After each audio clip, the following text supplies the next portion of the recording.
Good morning. Barry Bryson here, thanking you again for joining me for another 5 good minutes in the Word of God. We're in John chapter 11 today. We're continuing our series, Encountering Jesus, and we're looking at Jesus' encounters with women in the Gospel of John. We can't spend enough time in John chapter 11. It's such an important passage. John chapter 11 is. In John chapter 11, Jesus performs his seventh sign. It very much is the culmination of his ministry, the climactic act of his earthly ministry, the raising of Lazarus, an unprecedented miracle in which a decaying body is restored to life by Jesus. A mummy comes out of the tomb wrapped up. But we want to focus on the conversation that Jesus has with Martha and Jesus' reaction to Mary. I do want us to point out that Jesus does have conversations in John's gospel with men like Nicodemus and Pilate and Peter in the last chapter, but mostly with women and long conversations with women like the woman at the well and like Martha here.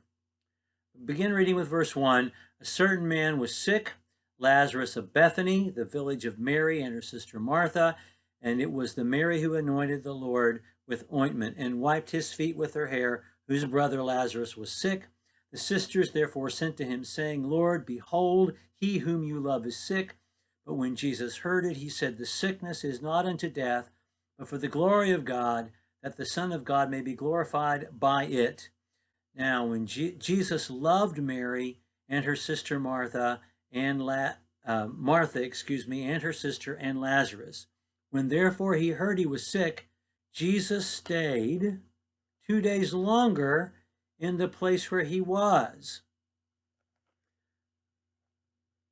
This is the way the story begins. Jesus is 2 miles away. You can walk that in a half an hour, 45 minutes. And Lazarus is sick, nearly dead. And so the sisters who love Jesus so much ask him to come. And Jesus sends a message back. This sickness is not to death, but that the Lord would be glorified. And then he stays away 2 days because this is going to be the culminating act of his earthly ministry. Jesus has to demonstrate beyond all doubt that he is the Son of God, the Messiah of God, the great power of God. But in doing so, Lazarus dies. And those women think Jesus has not come when he is so close by and that he has neglected them. They have to watch their brother die. They have to mourn him for a couple of days and all of this by themselves without Jesus being there to comfort them, let alone heal their brother. They don't understand what's about to take place. I think a couple of important lessons that we need to learn really apart from our encounter with Mary and Martha, and especially we men have to learn from Jesus, who demonstrates himself in this account not just to be a human, but a man, is that even when we do everything right in this sinful world, even when we do exactly what God intends, we can still hurt people that we love. That's true even if you're Jesus. And we men need to learn that even when we haven't done anything wrong, it can still be our fault. Well, Jesus finally comes after Lazarus dies, and Martha, always the perfect hostess, goes outside the village to meet him and finds that Lazarus is already in the tomb 4 days. Martha says to Jesus, verse 21, Lord, if you had been here, our brother would not have died. That is a statement of fact. It's a statement of faith, but it's also an accusation. But she continues on and says, yet I know that whatever you ask of God, God will give you. Jesus said to her, your brother shall rise again. Martha said to him, I know he will rise again in the resurrection day. Jesus said to her, I am the resurrection and the life. He who believes in me shall live even if he dies.